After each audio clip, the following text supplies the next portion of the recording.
আসসালামু আলাইকুম রহমতুল্লাহি ওবরকাতুহু। সম্মানিত দর্শক, আজকে যে বিষয়টি নিয়ে আলোচনা করব এটা অনেকটা হাইপোথেটিক্যাল, অনেকটা দার্শনিক চিন্তাভাবনা।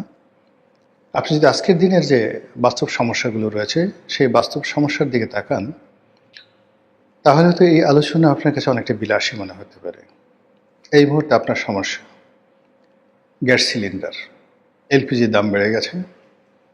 যারা নিজেদের গাড়ি এলপিজিতে রূপান্তর করেছেন তারা অনেকে বিপদে পড়েছেন। এর কারণ হলো যে অনেকগুলো এলপিজির যে পাম্প রয়েছে সেই পাম্পগুলো চলছে না।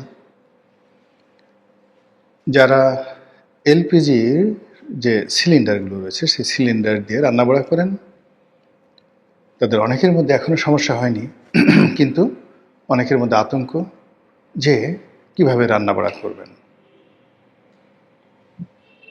যারা গাড়ি চালান প্রায় অনেকেই তাদের যে কর্মঘণ্টা এই কর্মঘণ্টা কমিয়ে ফেলেছেন। আমি নিজের কথা বলি, আমি ব্যবসা করি 1991 থেকে। তার আগে 4 বছর 5 বছর চাকরি করেছি। 86 সন থেকে আমি কাজ করছি, অলমোস্ট 42 বছর। 18 ঘন্টা পরিশ্রম করে যাচ্ছি। এই 18 ঘন্টার মধ্যে একটা বিরাট সময়, অন্তত দৈনিক 6 থেকে 7 ঘন্টা কম করে হলেও আমি ট্রাভেল করতাম। বাসা থেকে অফিস, অফিস থেকে অন্য অফিস, মার্কেটিংয়ে যাওয়া, ফ্যাক্টরিতে যাওয়া, বিভিন্ন সভা সমিতি সেমিনারে অংশগ্রহণ করা, বিভিন্ন পার্টি দেওয়া, সব মিলিয়ে আমাকে 7-8 ঘন্টা ট্রানজিটে থাকতে হতো এবং আমার বাহন প্রাইভেট কার। এবং এই তেলের সংকট শুরু হওয়ার আগ পর্যন্ত এটা অব্যাহত ছিল। কিন্তু এই তেল সংকট হওয়ার পরে আমি ঘরে বসে গেছি। আমার গাড়ি নিয়ে আমি কোনো একটা পেট্রোল পাম্পে গিয়ে 7 ঘন্টা 8 ঘন্টা বসে থাকবো, এটা সম্ভব হচ্ছে না। আর আমি যে গাড়ি চালাই সেই গাড়িতে যদি কোনো ত্রুটিযুক্ত তেল ব্যবহার করি, যেমন দেখা গেল যে এখন ব্ল্যাক মার্কেটে পর্যাপ্ত তেল পাওয়া যায়, কিন্তু সমস্যা হচ্ছে যে পেট্রোলের সঙ্গে সিঁদুর মিশিয়ে অকটেন বানানো হচ্ছে। তো আপনার অকটেন চালিত গাড়ি, সেই গাড়িতে যদি আপনি এইভাবে 2 নম্বর তেল ভরেন, তাহলে আপনাকে আবার সেই গ্যারেজে পাঠাতে হবে গাড়ি ঠিক করার জন্য। বেটার হলো নট টু মুভ। টেলিভিশন টকশোতে যাই, টেলিভিশন টকশোর গাড়িগুলো এসে নিয়ে যায়, আবার দিয়ে যায়। ভাঙাচোরা গাড়ি, কিন্তু আমার শরীরের উপর অনেক চাপ পড়ে। তারপরেও এই টেলিভিশনের গাড়িগুলোতে যাতায়াত করে ওরা খুব কষ্ট করে। কিন্তু আজকে একটা টেলিফোন করে বলল যে ওদের যে রাত 10টার যে শোটা আছে সেই শোটা তারা বন্ধ করছে, এখন ওটা রেকর্ডিং করবে দিনে। তো এই জন্য উনি আমাকে, সেই টেলিভিশন যিনি সিইও, তিনি টেলিফোন করে বললেন যে রনি ভাই, আমরা দুপুর 12টার সময় করব। তাই আমি বললাম যে কেন? বলে যে পেট্রোল সমস্যা। তাই আমি বললাম যে আমারও তো সমস্যা, তো তোমরা গাড়ি না দিলে তো আমি যেতে পারবো না। বলে যে না, গাড়ি দেব। দিনের যে সমস্যা, সুবিধা সেটা হলো দিনে ধরুন আপনাকে নিয়ে আনলাম, অন্য সবাই তো নর্মালি অফিসে আসে, তারা পাবলিক ট্রান্সপোর্ট করে চলে যায়। কিন্তু রাতে যখন 11টা 12টার সময় হয়, যে কোনো একটা শো হয়, অন্তত এই শোয়ের সাথে জড়িত 20 থেকে 25 জন লোককে আমার ট্রান্সপোর্ট দিতে হয় রাতে, যেটি আমি এই তেলের কারণে সামাল দিতে পারছি না। এজন্য বেশিরভাগ যে প্রোগ্রামগুলো রাতে হতো সেই প্রোগ্রামগুলো আমরা দিনে নিয়ে আসছি শিফট করে রেকর্ডিং। ফলে কী হলো, টেলিভিশনের যে অনুষ্ঠানের মান, সেই মানটা থাকবে না। আমি জাস্ট একটা উদাহরণ দিলাম। অনেকে ধরুন আমার ব্যবসা, আমার এই ব্যবসার মতো অন্যান্য যাদের ব্যবসা আছে, আপনি যত মুভমেন্ট করবেন, ক্লায়েন্টদের কাছে যত যাবেন, ক্লায়েন্ট আপনার কাছে যত আসবে, এখানে তত ব্যবসা বাণিজ্য বেশি হবে। কিন্তু এখন এই মুহূর্তে যে যার অবস্থানে চুপ করে বসে আছে, নড়াচড়া করতে পারছে না।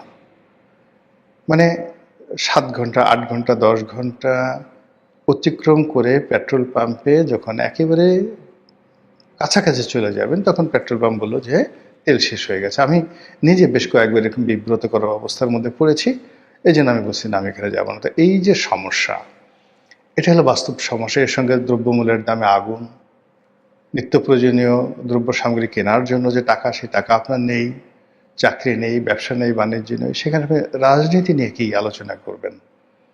রাজনীতি নির্বাচন নিয়ে কি আলোচনা করবেন, রাজনীতির ভবিষ্যৎ নিয়ে কি আলোচনা করবেন, এই বিষয়গুলো যদি বলা হয় তাহলে অনেকটা বিলাসী। অথচ এই বিলাসী বিষয়গুলি আলোচনা করা খুব জরুরি। আমাদের আজকের দিনের যে সমস্যাগুলো আজকে আমরা উপভোগ করছি, উপভোগ করলাম এই কারণে যে এই দুর্ভোগ দুর্দশা অ্যাভয়েড করার কোনো ওয়ে নেই। দেশের ইসলামী ব্যাংকগুলোতে যাদের টাকা আটকে আছে, সেই সালাউদ্দিন কাদের চৌধুরী বলছেন যে ধর্ষণ যেখানে অনিবার্য সেখানে উপভোগ করাটাই বুদ্ধিমানের কাজ। তো বাংলাদেশের এখন যে চরম দুরবস্থা চলছে, সেই দুরবস্থা যেহেতু আপনি কোনো ওয়ে নেই, তো এই ওয়ে না থাকার কারণে এটাকে আপনি উপভোগ করতে জানতে হবে, শিখতে হবে। এবং এক্ষেত্রে আপনার কল্পনার শক্তি যত বেশি, ভবিষ্যৎ নিয়ে আপনি যত বেশি আশাবাদী হতে পারবেন এবং নানাভাবে নিজের অবস্থানকে বিচার বিশ্লেষণ করতে পারবেন, ততই আপনি ভালো থাকতে পারবেন। যেটা বলছিলাম, আমাদের দেশের আজকের যে সমস্যাগুলো সবই রাজনীতি প্রসূত, রাজনীতি থেকে উৎসরিত।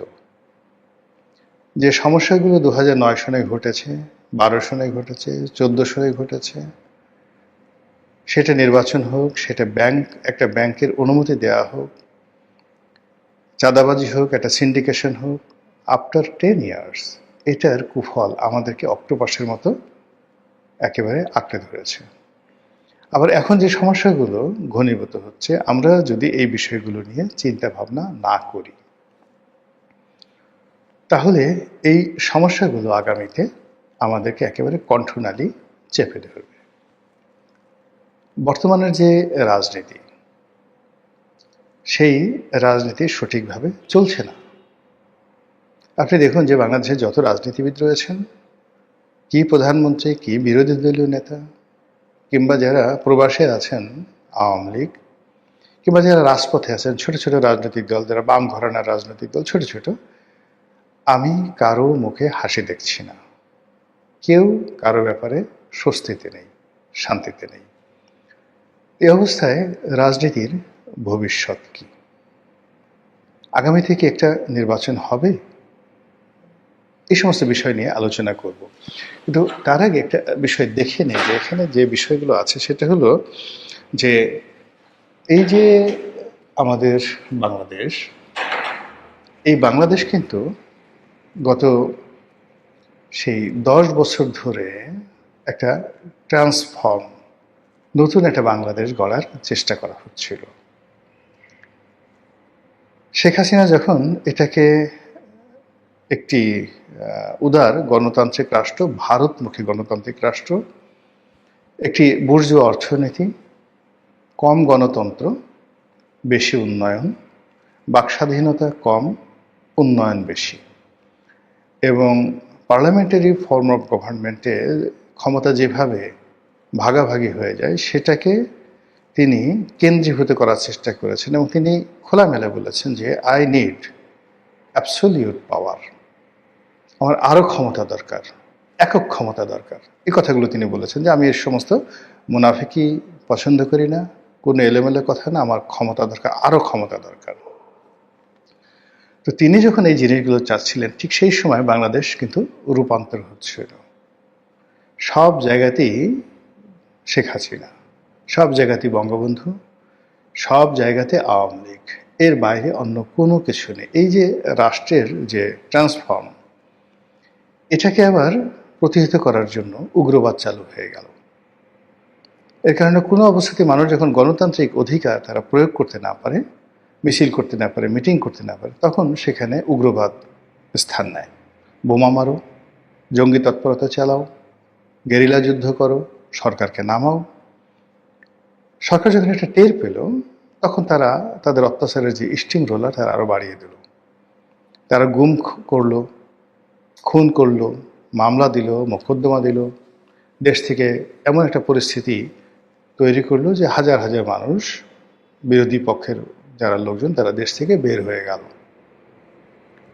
কিন্তু সরকার যেটি দমন করতে পারল না, সেটি হলো সরকারের বিরুদ্ধে যুদ্ধ করার জন্য পাহাড়ে ট্রেনিং চলতে থাকলো। মাঝে মধ্যে দুই একজনকে ধরতো, কিন্তু কাজ হতো না। সরকারের বিরুদ্ধে যুদ্ধ করার জন্য দেশের বাইরে যে শক্তিগুলো আছে তাদের সহযোগিতা নেওয়া হলো, কখনো কোনো রাষ্ট্রের অথবা কখনো কোনো সংগঠনের। আমরা লস্করে তৈয়বার কথা জানি, আনসারুল্লাহ বাংলা টিমের কথা জানি, আরও অনেক, কেউ আইএসের কথা বলেন, কেউ আল কায়দার কথা বলেন, কেউ তালেবানদের কথা বলেন, কিন্তু এই জিনিসগুলো শেখ হাসিনার জামানাতে মানে আমরা তখন অপপ্রচার বলেছি, কিন্তু এই জিনিসগুলো যে হয়েছে তাতে কোনো সন্দেহ নেই। ফলে কী হলো দেখুন, শেখ হাসিনা যে রাষ্ট্রটির ট্রান্সফর্ম করার চেষ্টা করেছিল সেটা বুমেরাং হয়ে গেছে। বুমেরাং হওয়ার পরে যখন শেখ হাসিনার পতন ঘটল এবং ইউনূস সরকার আসলেন, তখন সারা বাংলা টগবগিয়ে ফুটছে। এক পক্ষ পালাচ্ছে, আর এক পক্ষ অস্ত্র হাতে তারা লড়াই করছে। সেনাবাহিনী, পুলিশ, তাদের হাতে অস্ত্র ছিল, আর অপরপক্ষ তারা তাদের অস্ত্র লুকিয়ে রেখেছে। কিন্তু যারা রাষ্ট্রশক্তি তারা টের পাচ্ছিল যে এদের হাতে গোপন অস্ত্র আছে, দেশি বিদেশি শক্তি আছে, এদের সাথে রাষ্ট্রশক্তি আছে। ফলে কিছু মানুষের কণ্ঠ সেটা গোলা বারুদের চাইতে শক্তিশালী হয়ে গেল। কিছু মানুষের আঙ্গুলি হেলন AK-47 চাইতে ধ্বংসাত্মক হয়ে গেল। কিছু মানুষের হুঙ্কার পরমাণু বোমার চাইতে মারাত্মক হয়ে গেল, যা বাংলাদেশে কখনো ঘটেনি। সেটা ডক্টর মোহাম্মদ ইউনূসের জামানাতে 17 মাসে সেটা ঘটে পুরো রাষ্ট্রের যে চরিত্র, সেই চরিত্রটি একেবারে এলোমেলো করে দিল। চাল এবং ডাল একত্রে মিশালে যা হয়, বা খিচুড়ি হয়ে যায়, খিচুড়ি হওয়ার পর আপনি কোনটা ডাল, কোনটা চাল, কোনটা তেল, কোনোটাই আলাদা করতে পারবেন না। ওই রকম বাংলাদেশ রাষ্ট্রের যে নীতি, আদর্শ, ভবিষ্যৎ সব কিছু জগা খিচুড়ি হয়ে গেল। এখন সেই জগা খিচুড়ি নিয়েও রাষ্ট্র এগোতে পারল না। ডক্টর মোহাম্মদ ইউনূসকে চলে যেতে হলো। নতুন একটি সরকার ক্ষমতায় আসছে। এই সরকার ক্ষমতা আসার পরে কোনো পরিবেশ পরিস্থিতি তারা এখনো পর্যন্ত উন্নয়ন করতে পারেনি। না চাঁদাবাজি, না আইন শৃঙ্খলা উন্নতি, না দলীয় ক্যাডারদেরকে দমন, না অর্থনৈতিক যে সমৃদ্ধি, কর্মসংস্থান, সামাজিক সংহতি, রাজনৈতিক স্থিতিশীলতা এবং একটি সুন্দর বাংলাদেশ বিনির্মাণ করার জন্য চমৎকার একটি নাগরিক সমাজ গড়ে তোলা যারা জনমতকে প্রভাবিত করবে। একটা সিঙ্গেল জায়গাতে এই সরকার একটা বিন্দু বসাতে পারেনি, বরং যাদেরকে সরকার নিয়োগ করেছে বিভিন্ন কাজের জন্য, ধরুন জনমত সৃষ্টি করার জন্য এক গ্রুপকে নিয়োগ করা হয়েছে, তাদেরকে দেখলে জনমত আর উল্টে যায়। কাউকে নিয়োগ দিয়েছে আইন শৃঙ্খলা রক্ষা করার জন্য, তারা উল্টে এসে আইন শৃঙ্খলা আরও এলোমেলো করে ফেলেছে। কাউকে নিয়োগ দিয়েছে প্রশাসনকে ঠিক রাখার জন্য, তারা এসে প্রশাসনকে আরও এলোমেলো করে ফেলেছে। ফলে এই চলমান সময়টিতে সরকারের মাত্র 1.5 মাস বয়স, এই 1.5 মাস বয়সে যে সকল ঘটনাগুলো ঘটে গেছে তা কাউন্টার হয়ে, প্রতিঘাত হয়ে যেভাবে সরকারের দিকে উল্কার গতিতে ছুটে আসছে, সেগুলো নিয়ে সরকারের কর্তা ব্যক্তি কতটা চিন্তিত আমি বলতে পারবো না, কিন্তু আমরা যারা সাধারণ জনগণ বুঝতে পারি আমরা ভয় পাচ্ছি। যেমন ধরুন ডক্টর মোহাম্মদ ইউনূস সরকারি কর্মকর্তাদের বেতন ভাতা বাড়িয়ে গেছেন,